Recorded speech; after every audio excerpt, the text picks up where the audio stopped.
Welcome to Retro Fanfic Retrospective, the podcast where we dredge up old fanfiction and expose it to the cold, harsh light of 2018. My name is Amato, and with me are... Tori. And Dom. And how are you two holding up with the newfound warm weather up here? I'm melting. I'm sunburned. Melting, sunburned. How are you, Amato? I'm totally fine. Well, isn't it wonderful to be you? I guess it is. I don't know, maybe... I was going to say I'm a shade darker skinned than you two, but actually that's not true. Well, I also have a very low sweat point, too, so there's no point when it's warm where I'm not sweaty. I totally agree with that, and humidity really gets to me. You totally agree that Dom is very sweaty? All the time. No, it's fair. It's a weird way to phrase that. I mean, I'm the same. Also, it's just weird to me that I got a sunburn because I haven't had one in years. I think my skin has finally readapted itself to Portland winters and become very pale and now very sensitive. Mm-hmm. Darn sun. On my last vacation, it was surprisingly sunny the entire time, and I got a little bit red, but no real sunburn or anything. By your last vacation, do you mean the trip you just came back from a couple weeks ago? Yeah. Okay. The one to both London and Brittany, supposedly some of the rainiest places ever, and it was all just sunny the whole time. Oh, great. Yeah. Totally depends on like the angle of the sun, whether you get burned, right? Or something. I don't know. I think it's amount and duration. That's true too, but you know. I don't think you can get a glancing blow from the sun. Well, no, but the angle at which the sun hits you is a factor. All right, yeah. Mm-hmm. Now, I wasn't just bringing up weather because I am completely out of other social talk ideas. Well, Tori and I were actually talking that in Portland, weather is a legitimate topic to talk about because it can change and be dynamic on a dime, and you need multiple sources to confirm what you think. It's actually, yeah, like we were mentioning, it's like gossip. It's just like, hear what the weather's gonna do. Where'd you hear that from? No. Yeah. The scandal of the weather changing, especially during a season like spring when it gets really erratic. And I think climate change has also made a big difference here. People will talk nonstop about colder winters, hotter summers, which is a reality. I heard it's going to snow this Wednesday. No, I heard it was going to snow this Thursday, but get a little bit warmer beforehand. You're right. I guess the weather talk does have a quality more than just nice day. Yep. Yeah, well, a lot of the time. You will literally, when I lived in Florida, you would not talk about the weather unless there was a hurricane coming. Well, speaking it of was Florida, not a topic. Speaking of Florida and weather and hurricanes, what I was going to say is that I led in with weather because our fanfic today is very concerned with heat and weather. And set in Florida. Mm-hmm. And I'm going to make a controversial statement here. We're reading a Xena fanfic today. Now, before we delve into the controversy of that statement, Right. I'd like to just ask you what your background with Xena, Warrior Princess, is. I'll go first because it's very short. Yep. I watched an episode earlier today. Back in the 90s on daytime television, I caught one or two Hercules episodes, which I think is the closest I got. I didn't like that show back then, but I watched it if there was nothing else on. I feel like that was the general attitude towards Hercules' legendary journeys. It was a bad show. Totally, yeah. I would watch Hercules when it tied into Xena, but I still thought it was bad. Well, Dom, I can one-up you on your Xena experience. I watched an episode of Xena a few years ago, and it was the first episode, too. So Always the best episode. That's about it. But, Tori, you're going to save us here, right? Not really. I watched Xena pretty frequently when I was a kid, but not religiously. I haven't seen all the episodes. It would come on and I'd be really interested in it. I have to say it was probably the thing that made me gay. So you were just so straight before you watched Xena. Yeah, I was like 5, but when did Xena come out? I don't remember. 95, 96? Yeah. Sounds right. Okay, so I was a little... I'm guessing. 7, maybe. Anyway, point being... I did really like it. It was just one of those many shows that before you could watch things on the tip of your fingers like you can with Netflix, etc., you'd just be like a kid and you'd be like, what's on this afternoon, right? Mm-hmm. And Xena might be one of those things. I kind of tuned in the middle of some drama, I remember, I don't think it was the first episode I saw, but it strikes me as the one, which is where Xena and Gabrielle kiss, because as a kid I was like, what? You can do that? You can, yeah, like it was like a you can do that moment. And I think it always like held this kind of like alien, like, I don't know, like appeal, I suppose, because of that moment. And it was really fun to watch. I'd be partially interested in rewatching it as a study of gay in the popular culture in the 90s. Yeah, I mean, it's huge for lesbians even now. So that's why I'm still, and I've always been meaning to go back and watch it because, I guess I shouldn't say huge, but like people reference it in there. Like if you're a lesbian, you're into Xena, right? Like. And that's why I chose it, even though we're really not particularly Xenaverse, is because the whole fandom around it is so fascinating. Our story today is Tropical Storm, which is a novel by Melissa Good, who I believe the internet handle was Merwolf back in the day. And it was published online in 1998. It was then published in actual book form by something publishing, JHP, whatever. In 99, it was published again, like republished again later on. And it's, what most fandoms would call an AU, an alternate universe, which is to say the characters are not Xena, warrior princess, and Gabrielle, Amazon princess sometimes, occasionally, but they are kind of supposed to be the same characters, or at least played by the same actresses in the modern day. Mm-hmm. The conceit is that, like, they're reincarnated. We'll come back to that.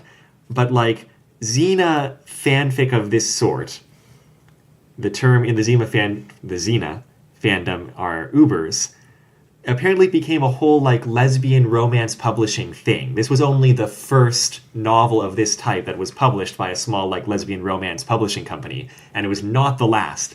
And even just this series had, like, another, 9 or 10 sequels put out in print as well as online.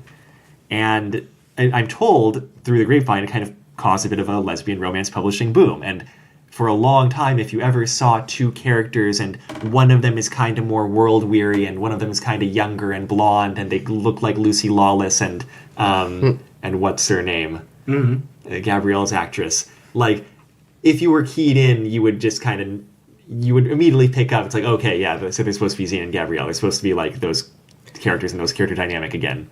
Pretty archetypal, yeah. Mm-hmm. I'm actually kind of curious if that's, like, derived from Xena. It sort of feels like those characters were already archetypes, but maybe their relationship and their romantic involvement wasn't so much.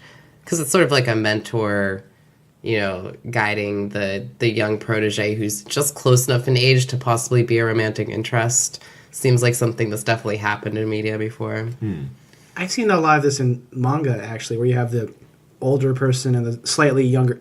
It's the senpai kohai relationship. Sure. Yeah, that's like a yaoi thing. Like, yeah, it's in a lot of stuff. It's not. Yeah, I mean, gosh, that's actually a pretty common gay thing. Like, a lot of Yuri stuff too. Yeah, that's just a gay thing. Now that I think about it, I'm surprised I haven't thought about this before. But like, age differences in gay relationships are pretty historical. As like the older gay guiding the younger person into what it means to be in that lifestyle and then developing a romance out of it. It's like freaking Socrates, right? Mm-hmm. Like, that's interesting in that you see all these studies about things like housework in couples, and they're just like, oh, gay couples are more egalitarian on average, period. Like, they all just, there's heavy, like, statistically significant stuff about gay couples always not always, but on average being much more even in, like, how much work gets done by each partner around the house or whatever than in heterosexual couples.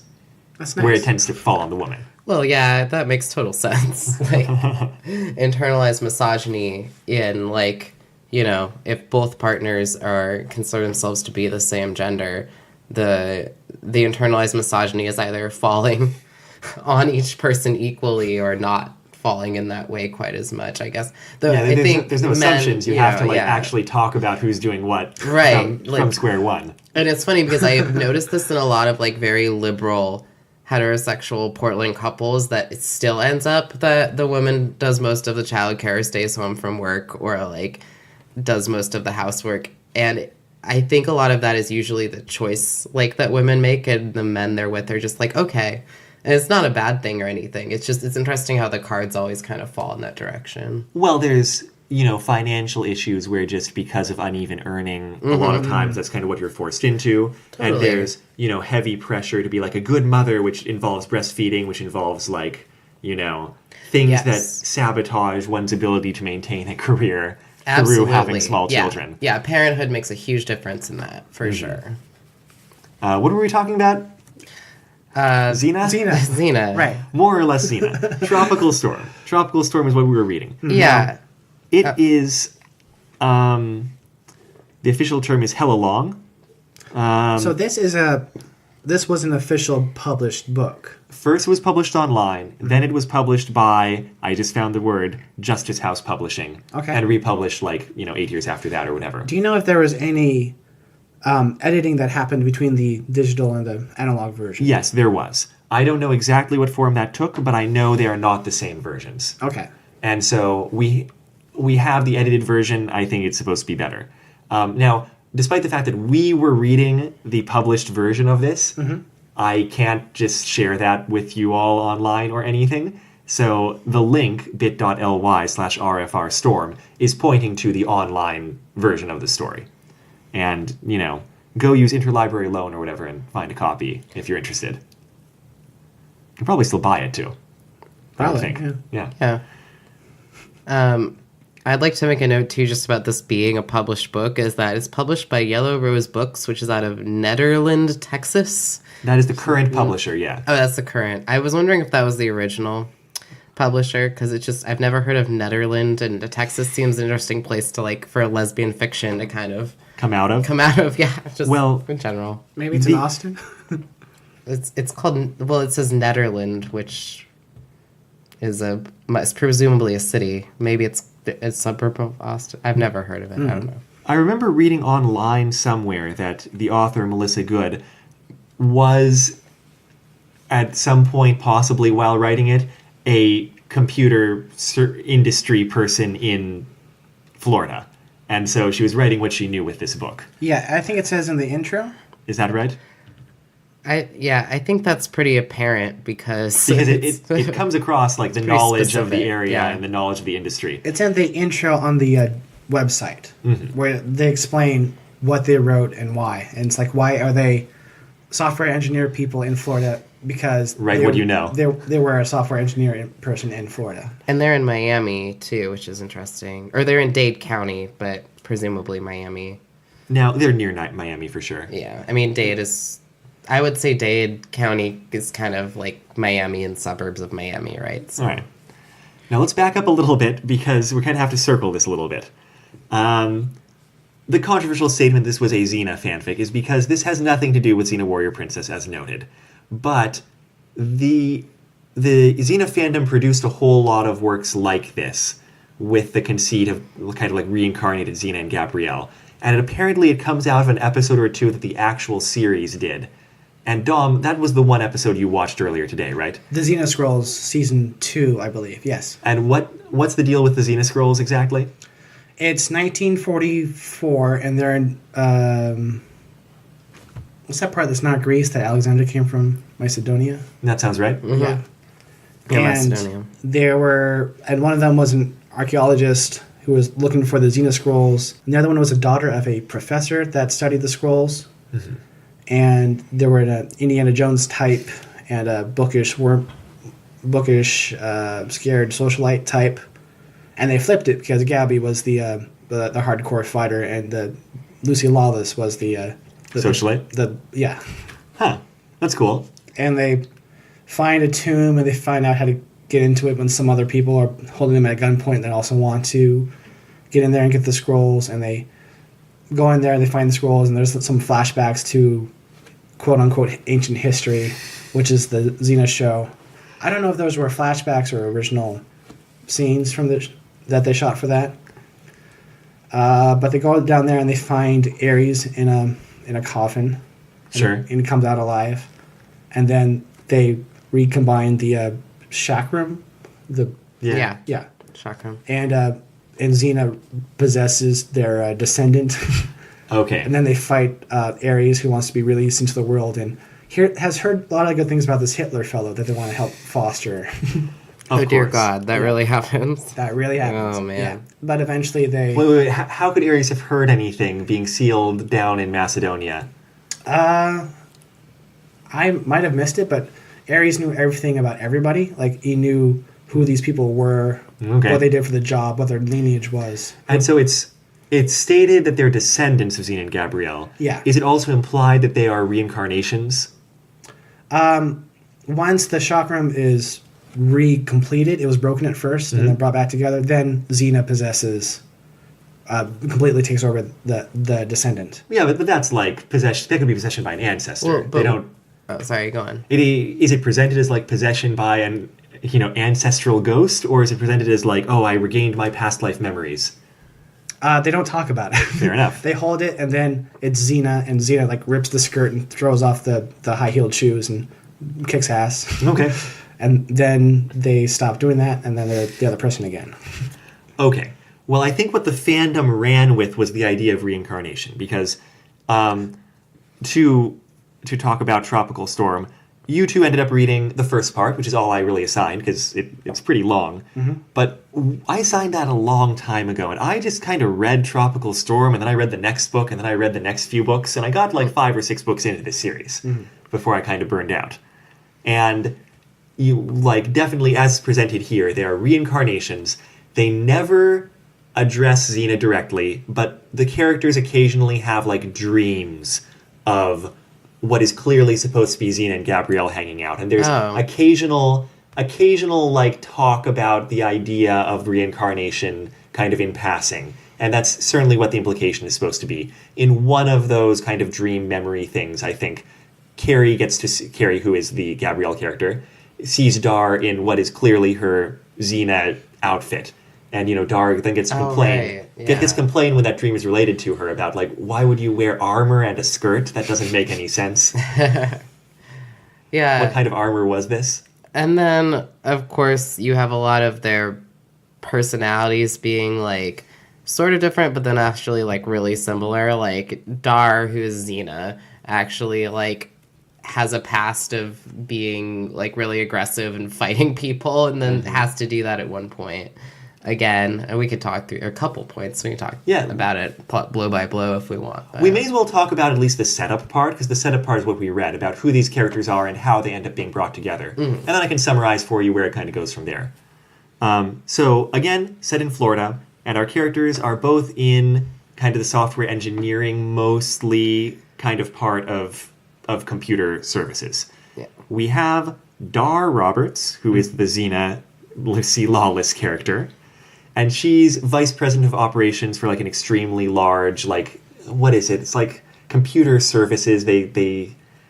I read so many of these books, and I'm still kind of hard pressed to describe because I'm not a computer person. It's an information technology service. Right.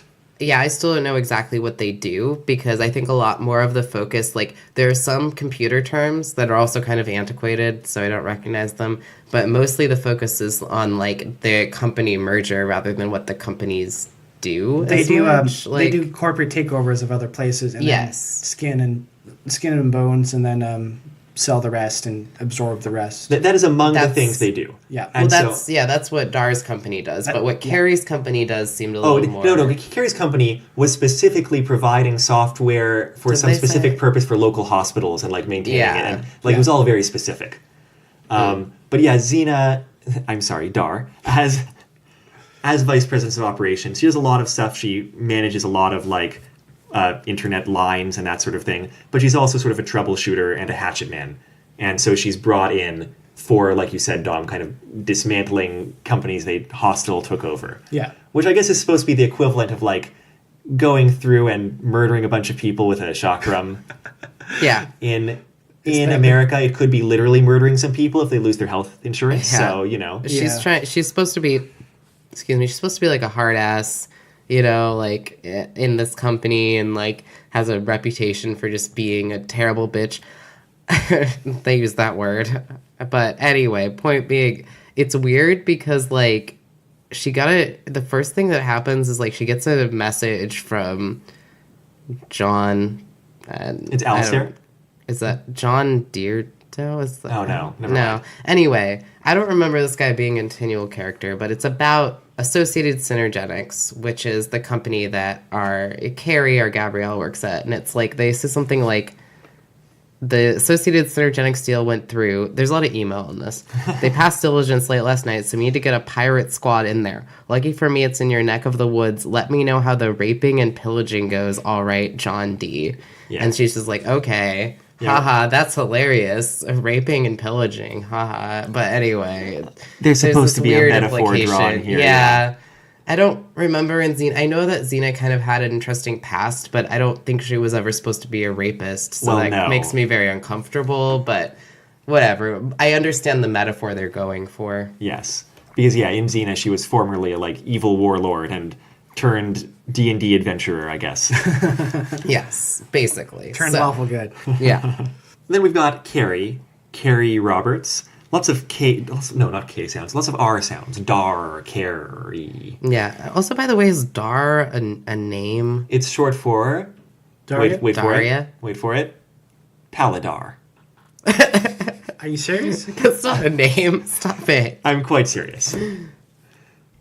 And they don't address that? Oh, no, I absolutely Or, address it. But the first time... because I read like 10 chapters in. The first time Carrie hears it, she's like, oh, like a paladin. Like, you did read fancy novels? And Dar's like, no. Actually, no, I did. I do remember that part now. Oh my god. Well, I can Anyway. understand wanting to go by Dar instead of Pal. Pal. Hey, pal. Or Paladar. Hey, Paladar. Carrie, I was by like, the way, oh. is Cariston. I think Carison. Yeah, it was weird. Her name is spelled Kerry, which isn't very common. But yeah, so yeah you're right. Because I thought that was Carison. Yeah, I was very confused when her parents were calling that. I thought it was a weird nickname. No, Carrie is the nickname. Okay, so their names are just fucking weird. And yes. And speaking of parents, Carrie is the scion of a like super conservative evil politician from like Vermont. No, the Midwest. No, not Vermont. Midwest, of course. Midwest. Michigan, I Michigan. think. Yeah. You know, Vermont, Michigan, same. My evil I ex can't even is say from that. Michigan, so Even as a West Coaster, I can't actually say that. no. Anyway, so she was brought up in a super controlling environment and has sort of like levered her way free enough to go have a job elsewhere in the country. Mostly she's like, hey, I'm going to go take a job, bye. But like, her parents are still keeping very, very close check on her. And they're expecting her any time now when her fiancé finishes law school to move back and marry. Well, when this job, quote-unquote, thing she's doing peters out, and this silly desire she has to be independent and their own person peters out, they'll come back to the Midwest, as long as they, maintain their figure also as... Oh my god. It's pretty constant in this book, and I think it's kind of well done in a way where Carrie is constantly kind of worrying about her weight and her appearance, and you pick it up pretty soon that that's because that's been hammered home by her mother to be like constantly. It's like first or second thing both the mother and the father asked Carrie about. It's like, hey, have you gotten fat? It's really hard because food is a huge thing in this, and going out to eat. Yeah, and enjoying her fixation. Food. Yeah, and Dar does that, and Carrie does not. Carrie's fixation is to enjoy food, and it is like it's clearly an eating disorder, but I feel like it's never explicitly gone to that point.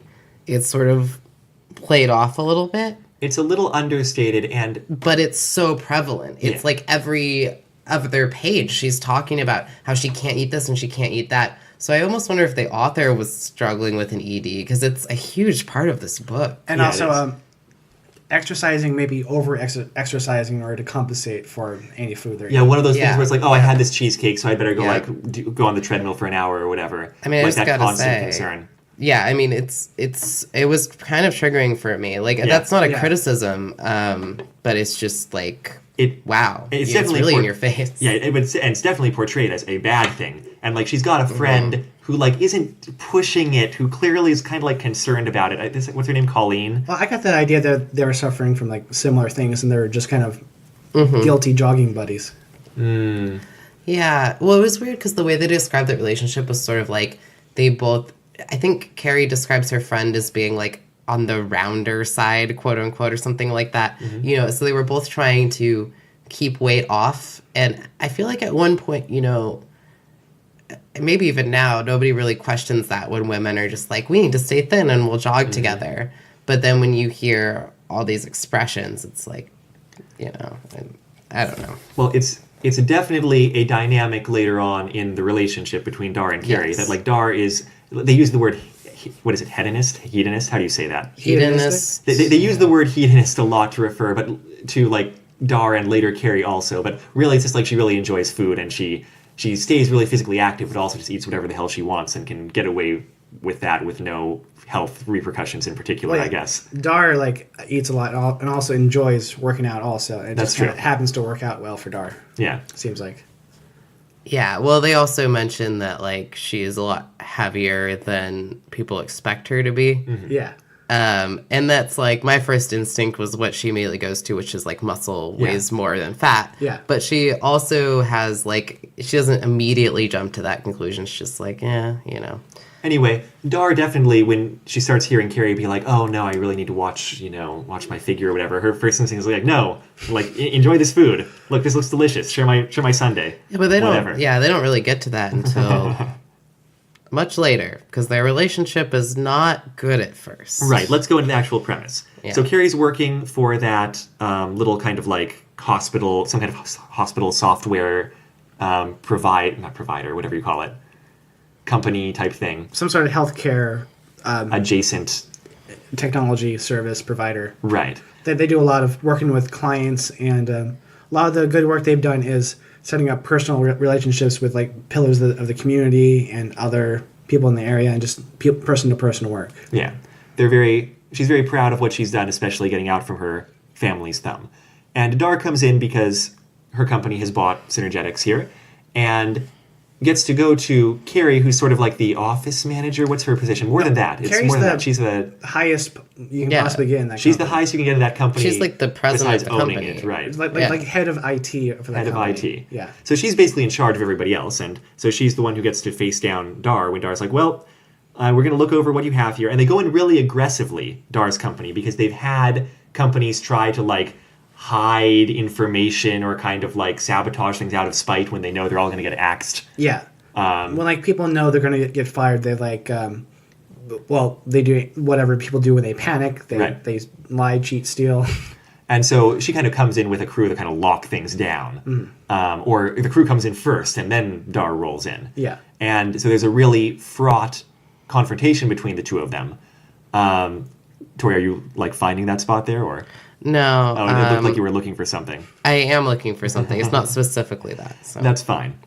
But to summarize, Carrie starts arguing that, like, look, sure, you have people who do some of the things we do, but there's got to be skills here and relationships here and stuff that it's more valuable for you to, like, incorporate into your large company than it is to just completely axe. And she's not even looking to save her own job. She's just like, well, maybe I can get some of my employees to be folded into, what's the big company's name? ILS? Something S? I didn't really pick up. No. Whatever. Yeah, they don't mention it that often. I mean, I've read it many times. It just didn't stick. I just Yeah. the company. And basically, what Dar has done this over and over and over again, and the procedure is to just get everything you need, everything you want, and cut everything out. And this time, Dar hesitates for some reason. Partially, she's impressed by someone actually standing up to the super scary hatchet woman who's coming in, which Yeah. doesn't usually happen. Partially, once she does like leave in that meeting, she's like, sure, look over the numbers, make me a proposal, like fine. Yeah. But she's actually like impressed by the work Carrie puts in. Carrie's like keeping in touch by email, puts together like very thoughtful arguments, like it's like, wouldn't this be more profitable to do this and retain this part? And, Dar looking at these things is like, yeah, I guess that's actually true. And so she's impressed by that as well. And these are opportunities Dar usually doesn't give to taking over companies.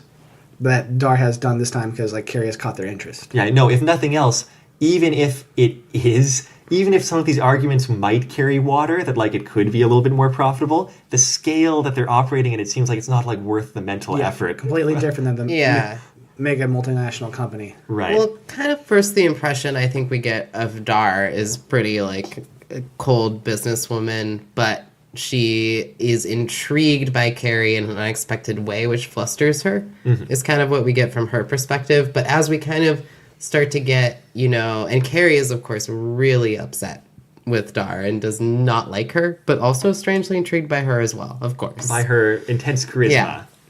But as the relationship develops, we start to see Dar as a person who actually does care a lot about people, but that kind of comes slowly. So it's interesting. You can kind of look back on her motivations and be like, oh, well, yeah, maybe this is an opportunity she would have given anybody, but I think she wanted to have the opportunity to give it to somebody, right? Like, she wanted to help if she could. So she's like, give me your proposal. I really want to make this work. But she doesn't say that. She's like, give me your proposal.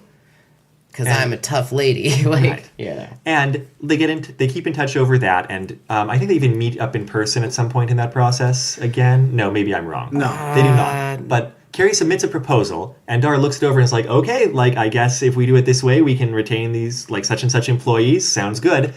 And then, like, her boss passes on that, like, there's kind of a change in situation for the budget, or, like, the profits they need to show at the end of the quarter. And so Dar has to go back and be like, oh, actually, I can't make this work, and we're going to have to just axe the whole employee group. Yeah. Originally, Dar's boss told them that they had to get rid of 50% of the cost of that company. And normally that would just be firing everybody and keeping the stuff. And they told Carrie? Dar told Carrie?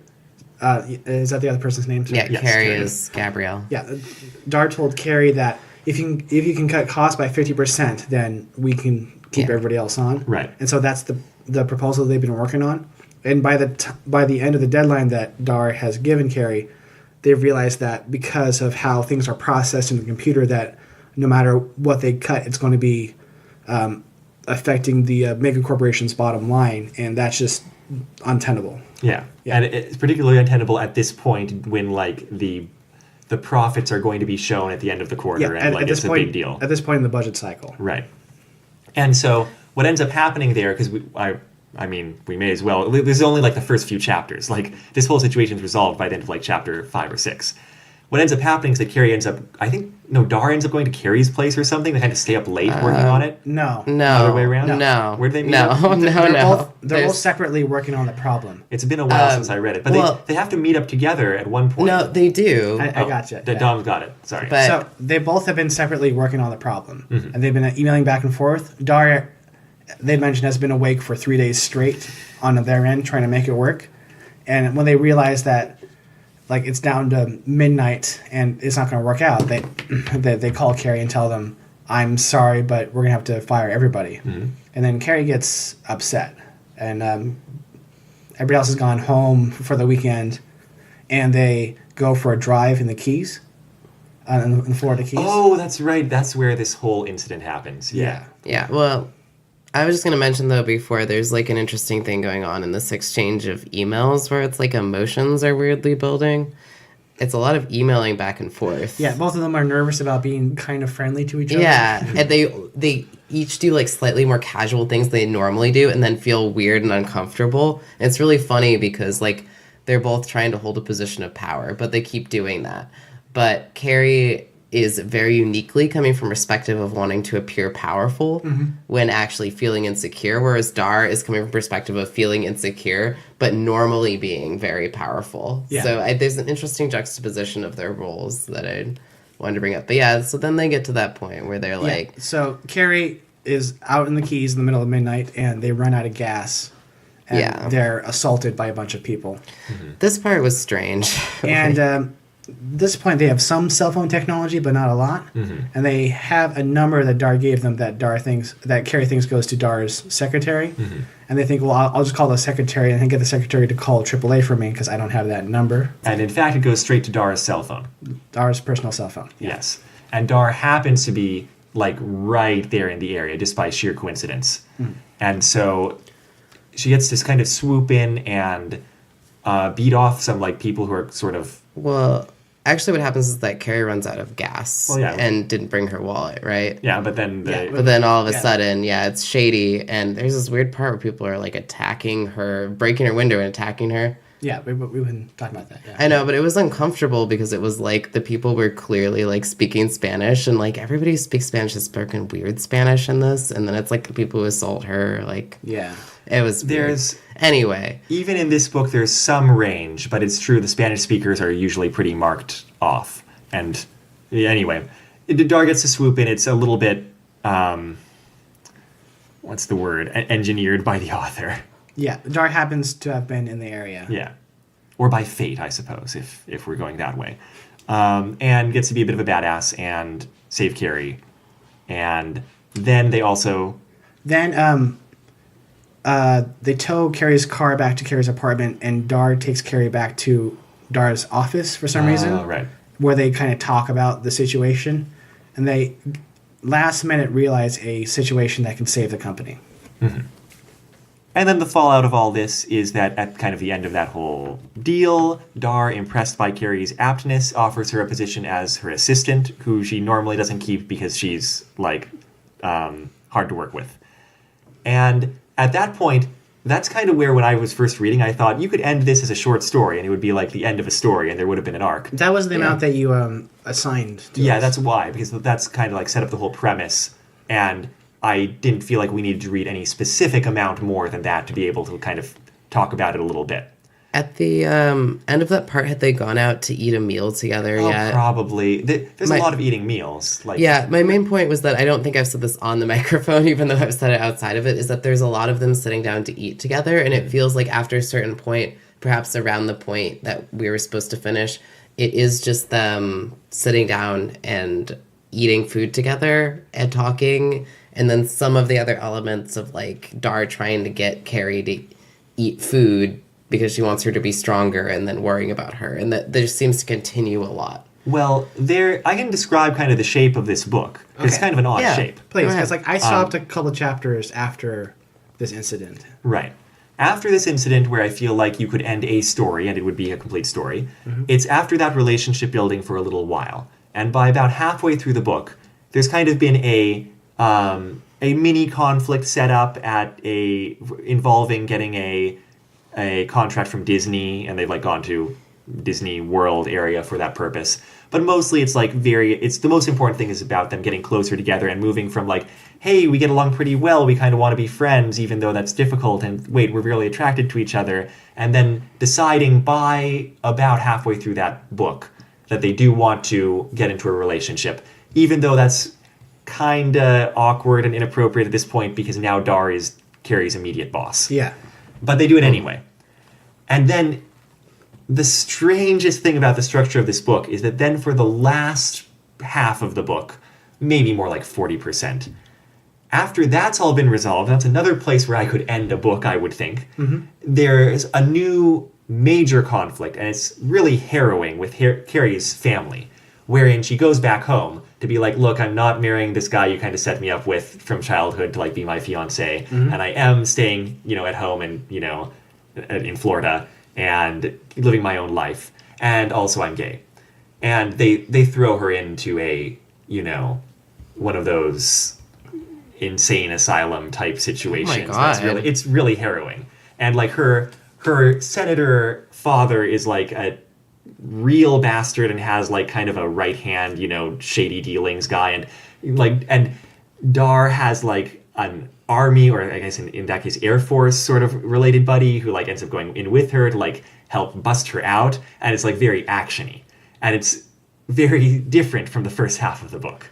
This is strange to me because I was on page 112 of this book when I stopped reading. Sure. And I felt like the plot was very slow going, and it was just Dar and Carrie having conversations. Well, the book has 471 pages. Right, but it's like, wow, like what a change towards the end there. Yes. I almost wish it had been a little more compressed, though I can't say I'm a big fan of the whole institutionalizing plot. I don't know how it's done, but it feels weird that it would pick up such action and pace right at the end. I'm not saying that's all at the end, though. It's still a significant amount of the book. I see. Because it's a really long book. Still, but like a quarter of the way in the book, and like barely any action or barely even any development of relationship has happened. Does it pick up right after that, or like? Well, there's a lot of relationship building to get them to kind of like the stable relationship point.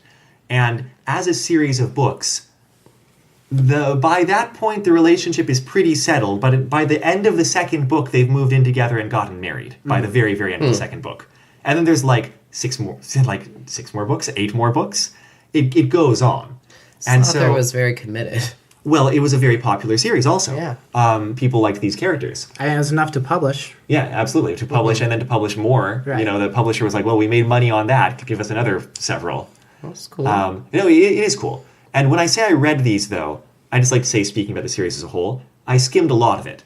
Because a lot of the word count of any given book is a lot of kind of them being very loving towards each other and them not like being thankful for each other. It's like a very, very positive relationship. Them having like romantic sexual passion towards each other. Them enjoying food together, right? It kind of cycles back around to those points no matter what the other plots are that are going on a fairly regular basis. Yeah. But that's awesome. It is because that's the great thing about Xena, too. And it makes a lot of sense, like when you're reading the first quarter of the first book, why Carrie has such a food issue and Dar's relationship to food as positive is also emphasized, because it seems like apparently they move towards a positive thing, with food being a very, like, centering, like, Taurus-like thing. Sorry, I'm kind of losing my voice. But with food being, like, a very centering, like, Taurus-like thing, where you're like positive relationship, commitment, home, which is exactly what's great about Xena, is there's not a lot of conflicts between Xena and Gabrielle. It's not about their relationship being tried. It's about them being a positive match for each other and lesbianism being like a comforting, homey, and good thing. And that's what this series is. There's a lot of quaint lesbian domesticity, and there's a lot of problems being solved by some combination of being really good at computer science, intimidation, ruthless business tactics, and pointed threats of physical violence or demonstrations of physical violence. And, I say that kind of as a positive thing because at least they mix it up. It's not there's a Swiss Army knife of like intimidation and physical violence and computer skills that you get the whole range there. And I'm sorry, sometimes diplomacy also. Yeah. So it's a fun series, which is why I kept reading it. But I was doing a lot of skimming because I got the point for some of the themes and motifs. Agreed. Yeah. That's the impression I'm getting from the start of it. Yeah. Well, I'm looking at my notes here, and I have one in the middle, somewhere between chapter 1 and 5, where I note that I am kind of interested, but not really compelled. Like, if I wasn't assigned to read so many chapters, I probably would have petered out a little bit beforehand, before the end of that conflict. Yeah. Well, I think you commented off the mic, the pacing feels off in this book, and I totally agree. Yeah. And I think the author doesn't really get the pacing down for a few books. But certainly there are always more high-stakes conflicts from the second half of this book onwards throughout the series as a whole. Like, there's always something dramatic and, threatening or whatever happening. It's a bit odd to talk about pacing when it comes to a written fan work like this, because a lot of the pacing that we're used to is, like, movies and TV shows, which are done by committee and by a sponsor who wants certain things done at certain times. And this is something done originally just because they wanted to. Yeah. So should we put those sort of pacing expectations on a, I don't want to say self-indulgent, but like self-made fan work? I think you can discuss the pacing of a book, especially when it's published as a book. Yes. And has had an editor. Yeah. I don't think those are unfair topics to touch. And cool. Incidentally, apparently there were rumors at some point of there being a Tropical Storm movie adaptation. Didn't come to anything. But according to the Fanlore website, another Uber novel about a lesbian director of a major Hollywood film and her deeply in denial lead actress had the movie that they were filming be an adaptation of Tropical Storm. That'd be fun. That sounds really fun. Yeah. So this was well received by the Xena Uber readership, and I guess by kind of the lesbian romance novel readership. And so you get some neat little asides like that, like it being referenced in another novel by another author, or someone called Honey composed an original soundtrack to it and put it online. Nice. Quite the praise. You can find that from the Fanlore article on Tropical Storm as well. Also, I might be approaching this from like from a different viewpoint, because like I've read a lot of material at this point, and a lot of it is like LGBT friendly, and maybe back in the day there wasn't as much stuff. I don't think there was. I'm told this whole Xena Uber thing led to a little bit of a publishing boom. Right. And so maybe in '98, where were you turning for your lesbian romance novel series needs? Like, if I was looking for that and this came out, this would be amazing. yeah. Lesbian romance portrayals for lesbians were super uncommon, and even are still really uncommon. But like until recently, there was a very underserved community in terms of what became popular and what came out on TV. That's why Xena had such a huge impact, right? You know, like a realistic lesbian depiction. Actually, Amato, I wanted to ask you too, sort of non sequitur. What you mentioned the Uber thing. What does that mean specifically? Yeah, please. In short, I'm not sure I can find that. Uberfic, this is what Wikipedia says. Genre of alternative universe fan fiction in which characters or events are portrayed somewhat closely to original canon, but in a different time period, place, or reality. The term originated in the Xena Warrior Princess fandom. Coined in 1997 by Kim Taborn, the webmaster of the fan site whoosh.org. But I'm not sure why the term Uber. I was looking for it during that Xena Scrolls episode and it never came up. No. You would think that it would be something from the Xena Scrolls, because... So it's literally anything that's like reincarnations, basically? It differs from what I would call just an alternative universe fanfic, which we haven't really read any of. Yeah. In that it does seem to be very common to feature the ancestors, descendants, or reincarnations of canon characters. Oh, maybe they're known as Uber characters. In terms of like over characters, where it's like, you have Xena and Gabrielle in this time period and in that time period, and they're all reflections of the Uber characters. So it's different than AU because they have a direct line to the previous character. If I'm reading a Sailor Moon story, right, where it's like, Serena is an aristocrat and Seiya is like the dashing the dashing poor person who she falls in love with. And I wouldn't read that because I generally do not read AU stories because I'm like, what, is this even a fanfic? Anyway, in that story, they would not try to be saying that it is in some sense in continuity with Sailor Moon, right? Whereas these Uber authors are saying that in some sense, this is the same continuity as Xena Warrior Princess. And the characters are reincarnations because the conceit of the Xena Scrolls was that the events of the Xena TV series are historical. Right. And the characters are existing in the same timeline. Yeah. Okay, and that's fine though, because like if you talk about anything in a TV show or piece of media where characters who are descendants of the original characters look and act exactly like them, that is an AU. Like, let's be real. That's not how genetics and existence and humanity works. No. Just say it. Just say it. Yeah. Speaking of all this, let me return back to the controversy that no one actually cares about, but I kind of care about. I care about this. Is I wanna this talk about this? Is this a Xena fanfic? Does anybody have a strong stance? Dang, it's so hard. Like, no. I would call this Xena inspired. Xena, I think that's fair. Yeah. And I think that's probably more accurate than saying it is a piece of Xena Warrior Princess fanfiction. Even if they have dreams that are supposed to be subtle references, that are supposed to be kind of a nod of the head towards Xena, it's still just too disconnected. I agree. But to be honest, the only thing that really, maybe not the only, but the thing that really mostly kept the intrigue in the story for me is imagining these characters as the Xena characters. Like, if you read this as a standalone, I don't think you'd have the same tie-in. Like, there was so much where you're like, how is Dar Xena and how is Carrie Gabrielle? And you can see those, like, nuances of how their personalities are similar, how they translate to a different time period. I feel like it's a lot of the intrigue of the early story.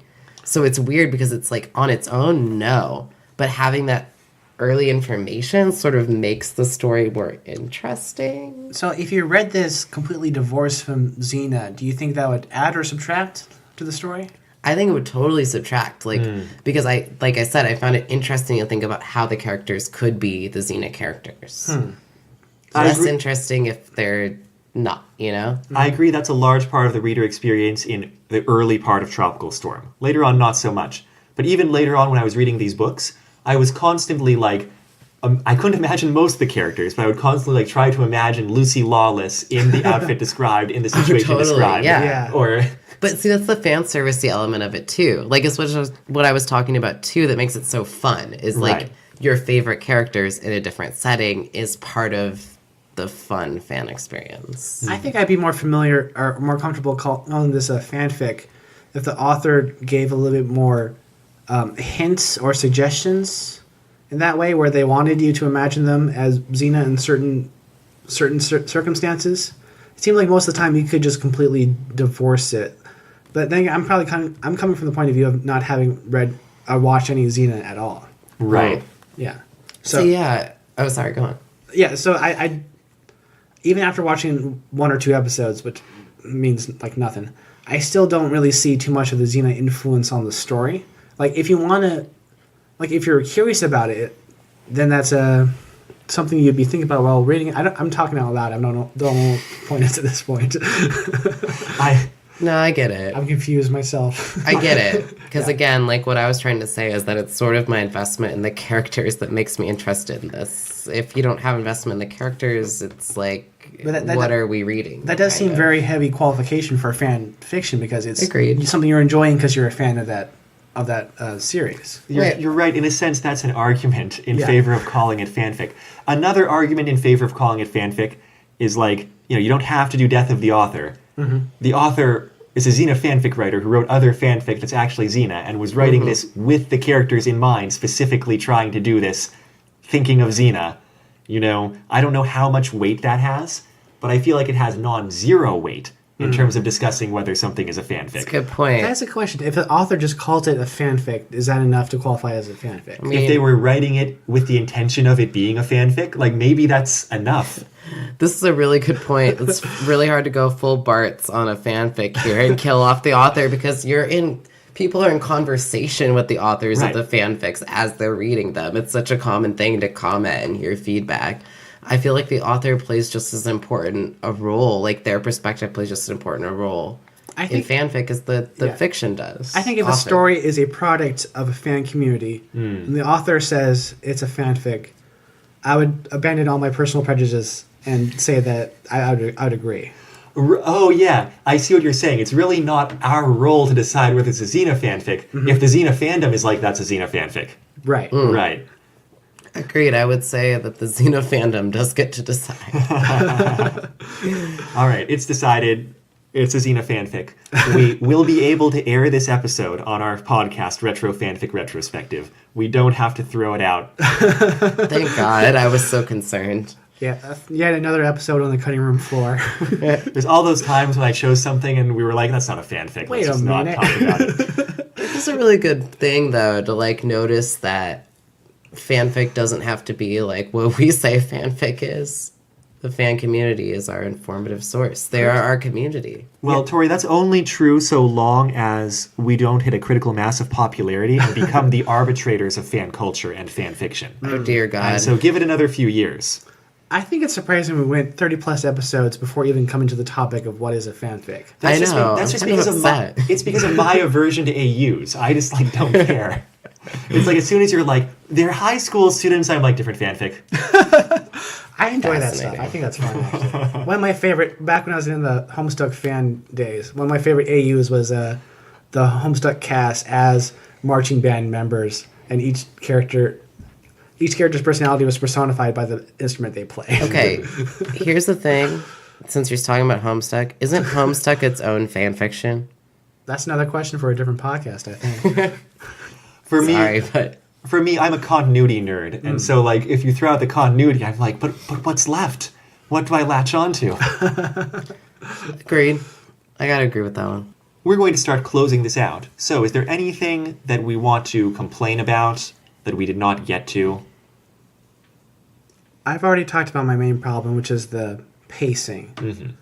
I think I would have kept it shorter, sort of a 1, 2, 3 beat instead of 5 chapters of what seemed like, I don't want to say dithering, but like a lot of unnecessary things going on. Mm-hmm. If this is like a character work, then it makes sense not to be hastily progressing the story. But it seemed like they set this up with a big ticking clock at first. Like you can't quite decide whether it's going to be dramatic external conflict or just like... Or somebody talking about the food they like to eat. Right. Yeah. Well, yeah, it definitely tries to be both. Yeah. Having read a lot of it, I would say that in some ways the kind of focus on the positive relationship and kind of the returning to those motifs as like a bedrock for the series and the characters is very effective. But in other ways, the author has a lot of writing tics that just come back around over and over. Like I think I would like it if it was just apparent this was just about like a relationship, just a good relationship being happy. That'd be nice. My natural tendency was to try to focus on the external plot and skim over those parts more. And there's a few kind of phrases and things that return over and over enough to be noticeable. There's the phrase "kiss my ass," but the author is very aware of that one. Mm-hmm. And there's also like mentions of their eyes. Like I heard their eyes mentioned enough for my life. Baby blues, that kind of thing. Yeah, I mean, I agree with that. There's a lot of redundancy. There's some weird points where like I don't know if this is in the reading that we covered, but where they do go shopping together and they talk about like Carrie's like talking about a specific store and Dar's like, have you been to the Disney store? And I'm just like, it seemed very out of character for what those characters have established to be. It felt like more personal to what the author was like wanting to do. Like a lot of the food parts felt like that, where it was just like kind of off the cuff, like, let's talk about the Disney store. Let's talk about the restaurant we're at. Versus those, like, Dar initially being kind of a hard ass. It kind of didn't always gel. Well, I can confirm that Dar having a soft spot for Disney World is a continual character thing. It kind of jumped out, kind of initially. But, that's not so much criticism. It's just, like, I kind of wish the development had been more natural and less, like, back and forth between each of them deciding if they liked the other person. I felt like it could have progressed more quickly and it could have been a little more initially intimate to kind of pace it faster. Yeah. I guess. Yeah. Mostly pacing issues, I suppose. But what do we want to emphasize as praiseworthy on our way out? I would say, having read a bunch of it, there's two things that, I guess both things are characters, that kind of kept me reading more than a lot of things. First, the protagonists are charming. Yeah. And, like, I don't mean that, like, casually. I mean, like, they're distinctly charming. Like, it's fun to read about them. And, like, when other kind of secondary protagonists get worked into, they also tend to be very charming. Mm-hmm. They tend to be very distinct. They all talk in different voices. For example, Dar's parents end up being kind of like secondary protagonists on and off in a few books. And Dar and Carrie blur together a little bit more sometimes. But Dar and Carrie and each of Dar's parents have, like, very distinct voices and, all being kind of charming in their own way. And on the other side of the coin, the antagonists you end up getting are just like the most punchable crop of antagonists like throughout all of these books. Just like a whole bunch of real shitheels. And so like in all of the dramatic plots, you're just like waiting for these people to be taken down. And you have to wait for it. Like the author makes you work for it and read through it. And generally people get some sort of satisfying comeuppance. And, as a kind of continual series, it's a good structure and pattern that keeps you wanting to read more. I do have a soft spot for punchable as an adjective. Yeah. I like it when my antagonists are punchable. Because, for example, live action Sailor Moon, really great series, extremely punchable Mamoru. Yeah.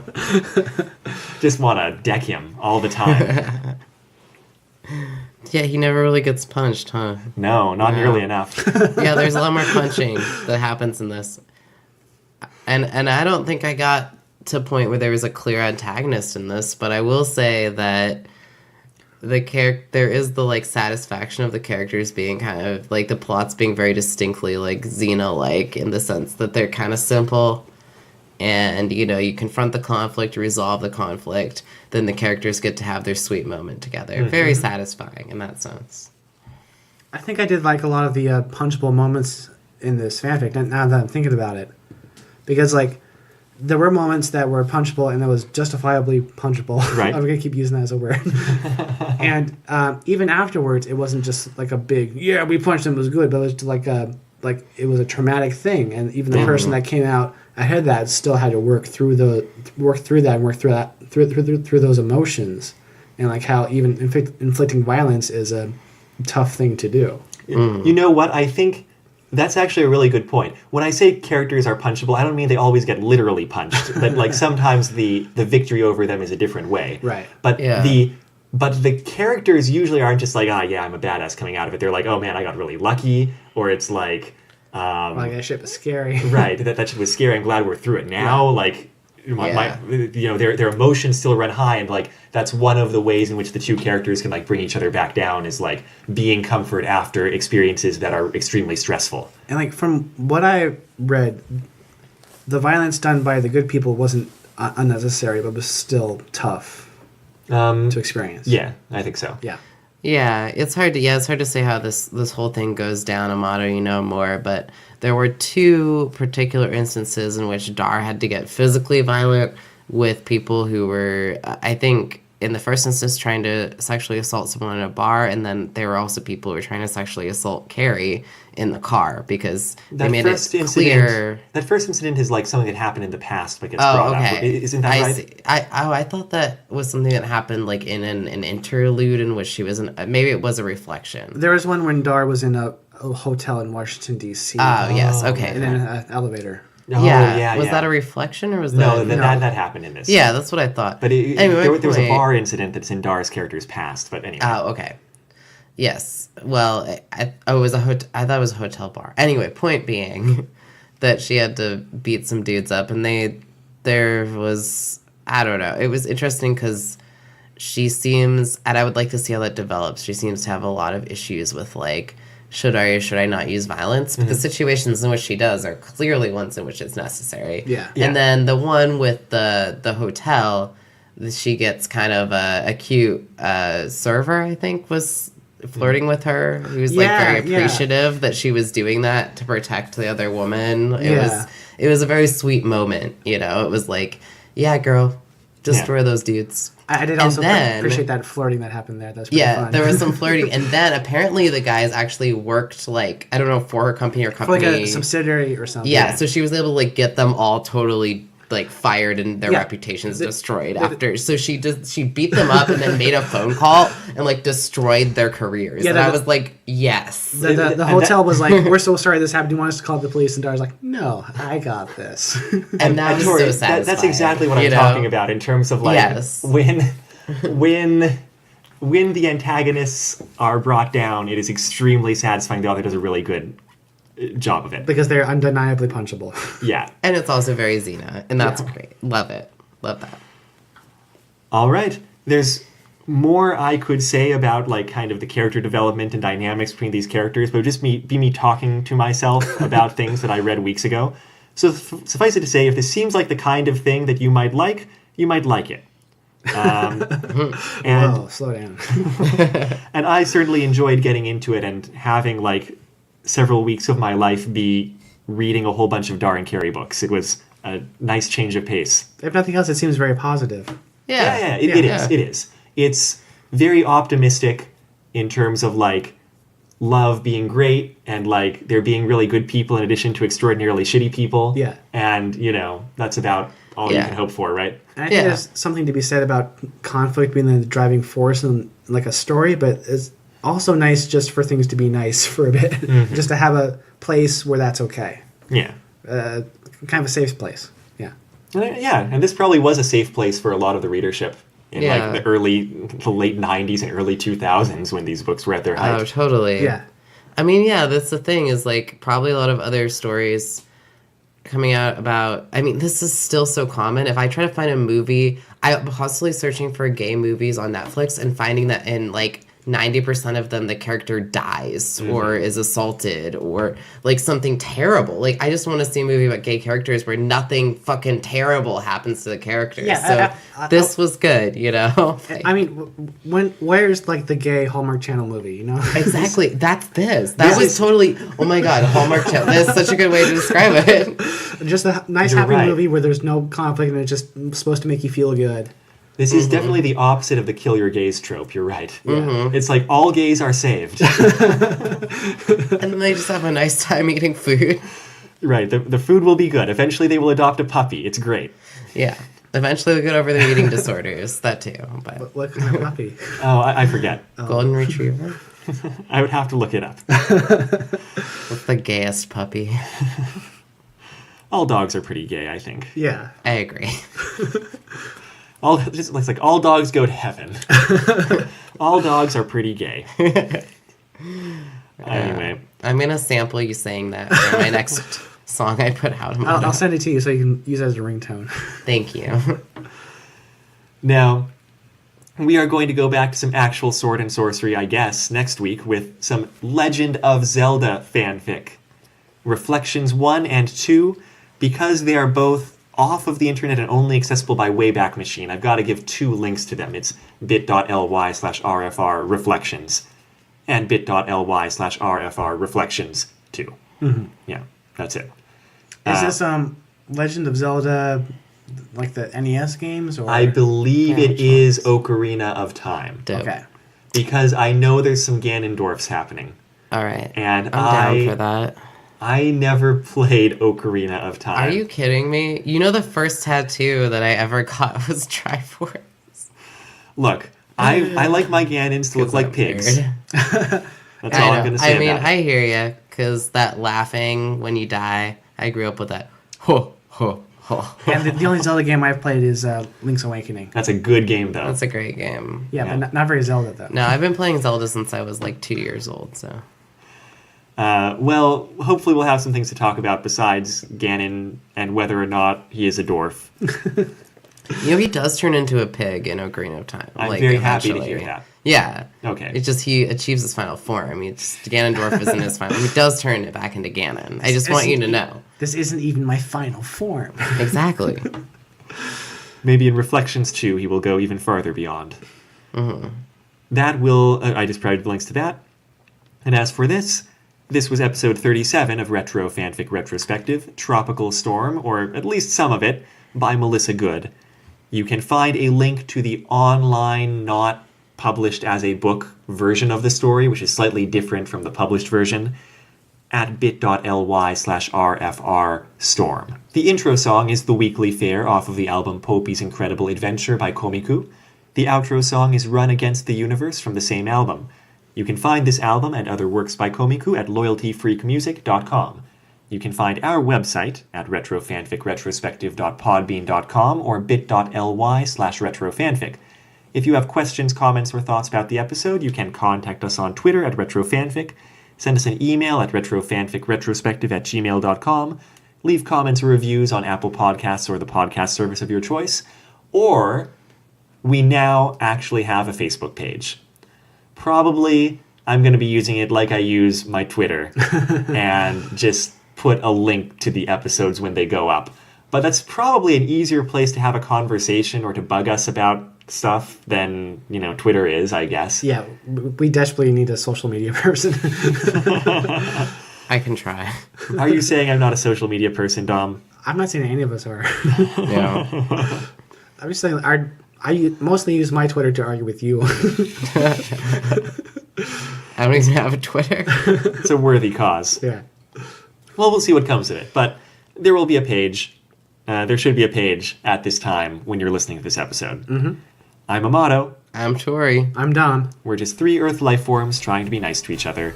Until next time, take care. Bye. Enjoy your lesbian dinner conversations. All dogs are gay.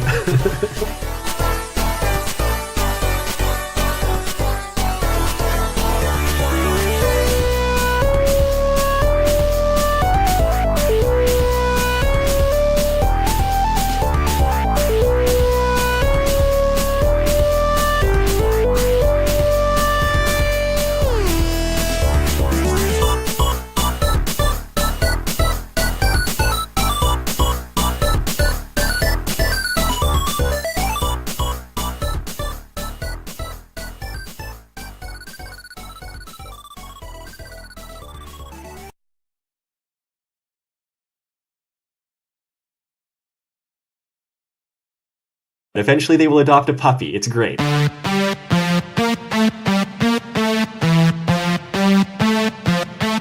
All dogs are gay. It's great. It's great. It's great. It's great. It's great. What's the gayest puppy? All dogs are pretty gay, I think. Yeah. I agree. It's great. All dogs are pretty gay. All dogs are pretty gay. All dogs are pretty gay. All dogs go to heaven. All dogs go to heaven. All dogs go to heaven. All gays are saved.